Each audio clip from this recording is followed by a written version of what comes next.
अस्सलाम वालेकुम स्टूडेंट्स, मैं हूं आपका इंस्ट्रक्टर आतिफ नसीम और ये है आपका YouTube channel science maths and civil. Students, जो है आपके साथ मैथमेटिक्स का हमने पेपर 2 जो है वो स्टार्ट किया है। कोड आपका 9709 है और उसमें A2 मैथमेटिक्स का हमने पेपर 2 जो है वो स्टार्ट किया हुआ है। चैप्टर हमारा पॉलिनोमियल्स के बारे में है और आज हमारा लेक्चर नंबर 2 है पॉलिनोमियल्स पर। ठीक है, तो कल के लेक्चर में हमने डिवीजन ऑफ पॉलिनोमियल्स को जनरली डिस्कस किया था।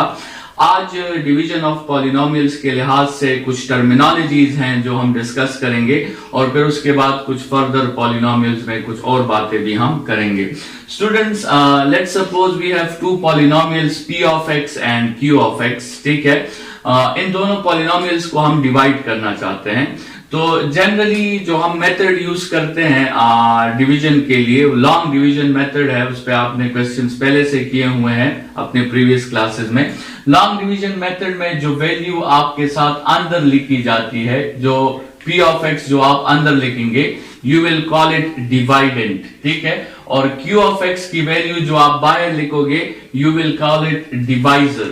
ठीक है, and when you complete this process of long division, so आपके साथ यहां पर जो वैल्यू आएगी you will call it quotient, और जो लास्ट में आपके साथ वैल्यू आएगी you will call it remainder. ठीक है स्टूडेंट्स, अगर आपके साथ रिमाइंडर 0 के इक्वल आता है, so it would mean that the divisor is a factor of डिवाइडेंट। लेकिन अगर रिमाइंडर आपके साथ 0 के इक्वल नहीं आता, so this means that divisor is not a factor of डिवाइडेंट। Students, यहां पे मैंने एक एग्जांपल लिया है 9 डिवाइडेड बाय 2, और 9 आपका डिवाइडेंट हो गया, 2 आपका डिवाइजर हो गया। और जब आप इस प्रोसेस को कंप्लीट करें तो आपको पता चल जाता है कि 4 जो है वो कोशेंट है और आपके साथ 1 जो है वो रिमाइंडर है। ठीक है स्टूडेंट्स, तो आप जरा इन सब वैल्यूज पे सोचें और आप देखें कि हम किस तरह इन सब वैल्यूज का आपस में रिलेशन जो है वो बना सकते हैं। अगर आप देखें, this 9 is equal to 4 into 2 plus 1। ठीक है, 4 इंटू 2 से आपके साथ 8 हो गया और प्लस 1। सो आप लिख सकते हैं, आप एक जनरल फॉर्मूला लिख सकते हैं कि आपके साथ डिवाइडेंट is always equal to the product of divisor and quotient plus remainder। ठीक है, आपने अगर ये डिवाइडेंट फाइंड करना है, so you have to multiply these two things and then you have to add the remainder, and as we know that the priority of multiplication comes first, तो आपने सबसे पहले ये मल्टीप्लीकेशन करनी है और फिर आपने उसके साथ रिमाइंडर को ऐड करना है। So this is the general formula in which all these 4 quantities can be related with। ठीक है, ये जो आपके साथ 4 quantities हैं, इनको आप इस फॉर्मूला के थ्रू आपस में रिलेट कर सकते हैं। स्टूडेंट्स, यहाँ पे आपको जो है एक और बात का अंदाजा हो गया होगा कि लॉन्ग डिवीजन के मेथड से हम जो है डिवाइडेंट के फैक्टर्स मालूम कर सकते हैं। अगर रिमाइंडर आपके साथ 0 आ गया, जैसे हमने अभी भी बात की कि if the remainder is 0 we can find the factors of the dividend. अगर रिमाइंडर 0 हो जाता है तो आपके साथ ये डिवाइजर और कोशेंट, ये दोनों आपके साथ डिवाइडेंट के फैक्टर्स बन जाते हैं। सो यहां पे आप देखें, मेंशन है कि long division method can also be used to find the factors. लेकिन ये फैक्टर्स आप उस वक्त फाइंड कर सकते हैं विद अ स्पेशल केस, जब आपके साथ रिमाइंडर की वैल्यू 0 हो, तभी आप ये फैक्टर्स फाइंड कर सकते हैं। सो लॉन्ग डिवीजन मेथड जो है उसको हम यूज कर सकते हैं to find the factors of any polynomial और एनी नंबर। ठीक है, जैसे फॉर एग्जांपल लेट्स सपोज हमें पता है, we know that 2 is a factor of 8, we want to find other factor of 8 also, so what we can do is we can divide 8 by 2। तो देखें, ये division आपके साथ रिमाइंडर 0 के equal आ गया और आपको पता चल गया कि एक फैक्टर 2 तो आपको पहले से पता था, आपको दूसरे फैक्टर का भी पता चल गया, and the second one factor is 4। तो सिंपली आप लिख सकते हैं 8 is equal to 2 into 4 plus 0, और प्लस 0 के लिखने की जरूरत तो नहीं है, तो 8 इज इक्वल टू 2 इंटू 4। तो आपने क्या किया, आपने 8 को अ सिंगल नंबर को दो फैक्टर्स में कन्वर्ट कर दिया with the help of long division. तो इसी तरह आप पॉलिनोमियल्स में भी कर सकते हो। ये क्वेश्चन आप ट्राई करो कि if x minus 1 is the factor of x cube plus x square minus x minus 1, then what will be the other factor. तो आप इस पॉलिनोमियल को जो है इस पर डिवाइड कर सकते हो और अपने लिए आप अदर फैक्टर मालूम कर सकते हो।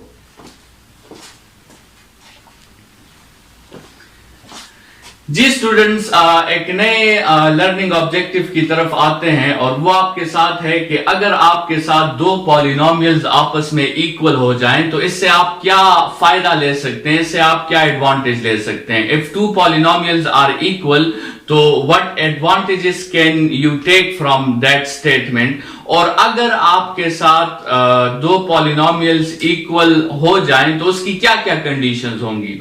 स्टूडेंट्स, पॉलिनोमियल्स जिस तरह हमने कहा था कि ये एक ऐसा स्टेटमेंट है जिसमें x का पावर जो होता है वो आपके साथ एक होल नंबर होता है और वो स्टेप्स में डिक्रीज करता है। ठीक है, मतलब अगर आपके साथ एक पॉलिनोमियल में आपके साथ हाईएस्ट डिग्री जो उसकी है वो x पावर 5 है, तो नेक्स्ट टर्म जो होगा उसका x पावर 4 होगा, उसका नेक्स्ट टर्म फिर x क्यूब होगा, फिर इस तरह x स्क्वायर होगा, फिर x होगा, फिर एक टर्म ऐसा भी होगा जो वेरिएबल से इंडिपेंडेंट है जिसे हम कांस्टेंट टर्म कहते हैं, जिसके साथ x पावर 0 हो। स्टूडेंट्स, अगर दो पॉलिनोमियल्स आपस में इक्वल हैं तो इसका मतलब ये है कि जितने भी आपके साथ टर्म्स हैं, रिस्पेक्टिव टर्म्स जो हैं, वो रिस्पेक्टिव टर्म्स भी आपस में इक्वल होंगे।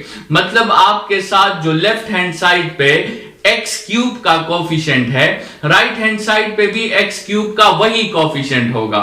लेफ्ट हैंड साइड पे जो कांस्टेंट की वैल्यू है, राइट हैंड साइड पर भी कांस्टेंट की वही वैल्यू होगी अगर वो दो पॉलिनोमियल्स आपस में इक्वल हैं। तो आप इस स्टेटमेंट को देखें, let's suppose ax cube plus bx square plus cx plus d is equal to 3x cube minus 4x plus 10। Students, इस स्टेटमेंट में अगर दरमियान में आपके साथ इक्वलिटी का साइन लगा हुआ है तो इसका मतलब यह है कि जितने भी आपके साथ रिस्पेक्टिव टर्म्स हैं उनके कोफिशिएंट्स आपके साथ इक्वल होंगे। रिस्पेक्टिव टर्म्स को कहने का मेरा मकसद यह है कि आपने x क्यूब के टर्म को x क्यूब के साथ कंपेयर करना है, आपने x स्क्वायर के टर्म को उस साइड पे x स्क्वायर के टर्म के साथ कंपेयर करना है। और आप देख सकते हैं x स्क्वायर का टर्म वहां पे नहीं है, तो हम उसके लिए क्या लिख सकते हैं, प्लस 0x स्क्वायर। तो इन दोनों टर्म्स को आपस में आपने कंपेयर करना है। सिमिलरली आपने जो है x के टर्म को x के टर्म के साथ कंपेयर करना है और कांस्टेंट को आपने कांस्टेंट के साथ कंपेयर करना है। This is called respective terms. ठीक है, और ये कंपैरिजन से आपको क्या पता चलेगा, कंपैरिजन से आपको कोफिशिएंट्स की वैल्यूज जो हैं वो इक्वल होनी चाहिए। तो अगर यहां x क्यूब का कोफिशिएंट a है तो उस साइड पे x क्यूब का कोफिशिएंट आपके साथ 3 है। So this means these coefficients are equal. यहां x स्क्वायर का कोफिशिएंट b है, वहां x स्क्वायर का कोफिशिएंट 0 है। इसी तरह यहां x स्क्वायर का कोफिशिएंट c है और राइट हैंड साइड पे x स्क्वायर का कोफिशिएंट -4 है। ठीक है, और लेफ्ट हैंड साइड पे कांस्टेंट की वैल्यू d है, राइट हैंड साइड पे कांस्टेंट की वैल्यू 10 है।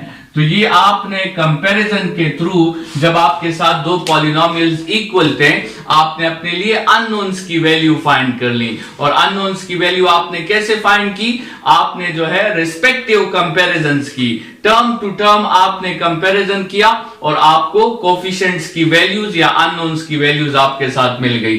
तो अगर पॉलिनोमियल्स इक्वल होंगे तो उनके रिस्पेक्टिव टर्म्स के कोफिशिएंट्स भी इक्वल होंगे, और अगर रिस्पेक्टिव टर्म्स के कोफिशिएंट्स इक्वल हो गए इसका मतलब वो पॉलिनोमियल भी आपके साथ इक्वल है। ठीक है, ये जो हमारे साथ एक्सियम है, ये जो पोस्टुलेट है, ये फॉरवर्ड डायरेक्शन में भी ट्रू है और रिवर्स डायरेक्शन में भी ट्रू है। अगर पॉलिनोमियल इक्वल तो कोफिशिएंट्स भी इक्वल, अगर कोफिशिएंट्स इक्वल तो फिर पॉलिनोमियल भी इक्वल। ठीक है, अच्छा students, important learning objective, solution of polynomials. ठीक है, हमने पॉलिनोमियल्स को सॉल्व करना है। स्टूडेंट्स, हमने एएस के कोर्स में क्वाड्रेटिक इक्वेशंस को सॉल्व किया था। Quadratic equations is also a special type of polynomials and उन इक्वेशंस को हम सेकेंड डिग्री पॉलिनोमियल्स कहते हैं, या उन इक्वेशंस को हम टर्म्स के लिहाज से ट्राइनोमियल भी कह सकते हैं। ठीक है, तो स्टूडेंट्स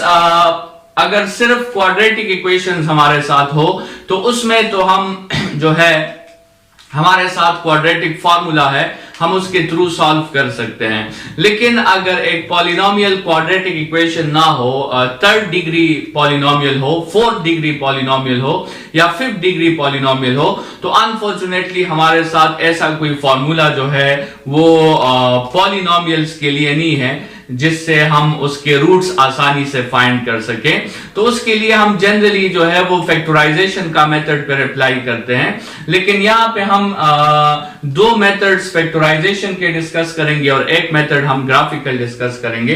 सॉल्यूशन ऑफ पॉलिनोमियल्स के लिए जो मेथड्स हम यूज करेंगे, पहला है ग्राफिकल मेथड, दूसरा आपके साथ फैक्टराइजेशन का एक मेथड है जो लॉन्ग डिवीजन का एक शॉर्टकट है, that is called synthetic division, और तीसरा मेथड पर आपके साथ फैक्टर थ्योरम है, बहुत इंपॉर्टेंट और बहुत इंटरेस्टिंग थ्योरम है आपके साथ फैक्टर थ्योरम। तो इन तीन तरीकों को हम डिस्कस करेंगे और फिर हम जो है किसी भी पॉलिनोमियल इक्वेशन को सॉल्व कर सकते हैं। स्टूडेंट्स, ये जो ग्राफ का मेथड है ये बहुत एक्यूरेसी रिक्वायर करता है, क्योंकि पॉलिनोमियल्स में आपके साथ लीनियर इक्वेशंस बहुत कम होते हैं। आपके साथ क्वाड्रेटिक इक्वेशंस होंगे या क्यूबिक इक्वेशंस होंगे, और आपको पहले से पता है कि किसी भी क्वाड्रेटिक या क्यूबिक या टू द पावर 4 का अगर आपने इक्वेशन ड्रॉ करना है तो आपने उसके लिए इनफाइनाइट पॉइंट्स ड्रॉ करने होते हैं, तभी आप उस कर्व की हर वेरिएशन को कैप्चर कर सकते हैं और आप उसे ड्रॉ कर सकते हैं। तो उसमें आपको बहुत ज्यादा एक्यूरेसी की रिक्वायरमेंट होती है, और आपको जो है ग्राफिकल मेथड जो है एज अ सॉल्यूशन आप यूज नहीं कर सकते। सिर्फ समझने के लिए आप उनके ग्राफ साइड पे बना सकते हैं, लेकिन ग्राफिकल मेथड अगर आप एज अ सॉल्यूशन यूज करोगे तो उसमें एरर्स के आने के बहुत से चांसेस हैं। हम ये दो न्यूमेरिकल मेथड्स यूज करेंगे in order to find the solution of any polynomial, synthetic division और फैक्टर थ्योरम। लेकिन स्टूडेंट्स, उससे पहले ये समझते हैं कि what do we mean by the solution of polynomials. Solution of polynomial से हमारा मकसद क्या है, हम क्या हासिल करना चाहते हैं, और इससे पहले सॉल्यूशन ऑफ पॉलिनोमियल की फिजिकल मीनिंग क्या है, इसकी फिजिकल इंटरप्रिटेशन क्या है। स्टूडेंट्स, आपको इक्वेशंस का पता है कि जब भी हम एक इक्वेशन मेंशन करते हैं तो हम एक टू डायमेंशनल कोऑर्डिनेट सिस्टम में कुछ पॉइंट्स की सिलेक्शन करते हैं, और उन पॉइंट्स, ये वो पॉइंट्स होते हैं जो उस इक्वेशन को सेटिस्फाई कर सके, और फिर उस सिलेक्शन ऑफ पॉइंट्स को हम कहते हैं कि this is the graph of this equation. Let's suppose आपके साथ एक पॉलिनोमियल है और सिंपली हमने जो पॉलिनोमियल कंसीडर किया है that is a quadratic equation. ठीक है, y is equal to x square plus 2x plus 3। Let's suppose उसका हमें पता है कि क्वाड्रेटिक इक्वेशन का ग्राफ पैराबोला होता है, सो लेट्स सपोज ये वो आपके साथ पैराबोला ग्राफ है। ठीक है, ये पैराबोला ग्राफ में हमने क्या किया है कि हमने उस पूरे कोऑर्डिनेट सिस्टम से कुछ ऐसे पॉइंट्स जो है वो सेलेक्ट कर लिए हैं जो इस इक्वेशन को सेटिस्फाई करेंगे। और लेट्स सपोज आपके साथ एक दूसरा इक्वेशन है y इज इक्वल टू 2। ठीक है, y इज इक्वल टू 2, ये जो आपको लाइन नजर आ रहा है this is y is equal to 2। आपको पता है स्टूडेंट्स के जिस इक्वेशन में आपके साथ x नहीं होता वो इक्वेशन x एक्सिस को पैरेलल होता है। सो y इज इक्वल टू 2 आपके साथ ये जो ब्लू लाइन नजर आ रही है this is parallel to x axis. ठीक है, अच्छा, अभी ये भी आपके साथ वो सारे कॉम्बिनेशन ऑफ पॉइंट्स हैं जो y इज इक्वल टू 2 को सेटिस्फाई करते हैं। ठीक है, लेकिन अगर आप इन दोनों का कंबाइंड इक्वेशन निकाल लें, आप उसको इस फॉर्म में लिखें कि x square plus 2x plus 3 is equal to 2। आपने कंपैरिजन करके कंबाइंड इक्वेशन निकाल लिया, या इस कंबाइंड इक्वेशन को आप इस तरह सिंप्लीफाई करें कि x square plus 2x plus 1 is equal to 0। इस 2 को इस तरफ ले आए तो -2 हो जाएगा, 3 - 2 से आपके साथ 1 आ जाएगा। तो इस इक्वेशन को सॉल्व करने का क्या मतलब होगा, इस पॉलिनोमियल इक्वेशन को सॉल्व करने का मतलब यह होगा कि you are now only interested in 2 points.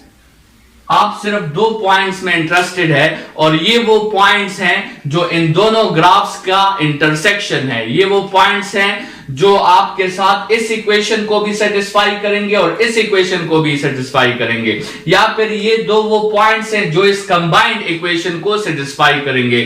तो स्टूडेंट्स, सॉल्यूशन ऑफ पॉलिनोमियल्स का जो फिजिकल मीनिंग है वो असल में ये होता है कि हमारे साथ दो पॉलिनोमियल्स होते हैं। ये लेट्स सपोज यहां पे हमने ये एक सेकेंड डिग्री पॉलिनोमियल लिया है और अगर टर्म्स के लिहाज से हम ये देखें तो ये ट्राइनोमियल है। इसी तरह ये जो पॉलिनोमियल है ये 0th डिग्री पॉलिनोमियल है क्योंकि इसके साथ हम x पावर 0 लिख सकते हैं, या ये कांस्टेंट पॉलिनोमियल है। और अगर टर्म्स के लिहाज से हम देखें तो ये मोनोमियल है, इसमें सिर्फ एक टर्म है। और फिर हमने इन दोनों का कंबाइंड इक्वेशन निकाला और वो कंबाइंड इक्वेशन आपके साथ एक पॉलिनोमियल है और उसको सॉल्व करने का मतलब इन दोनों ग्राफ्स, इन दोनों इक्वेशंस के इंटरसेक्शन पॉइंट्स जो है वो फाइंड करना है। स्टूडेंट्स, कल के लेक्चर में, नेक्स्ट लेक्चर में फिर हम सॉल्यूशन ऑफ पॉलिनोमियल्स के आपके साथ जो ये मेथड्स हैं इसको डिटेल में डिस्कस करेंगे। इस लेक्चर के लिए इतना ही। Thank you students.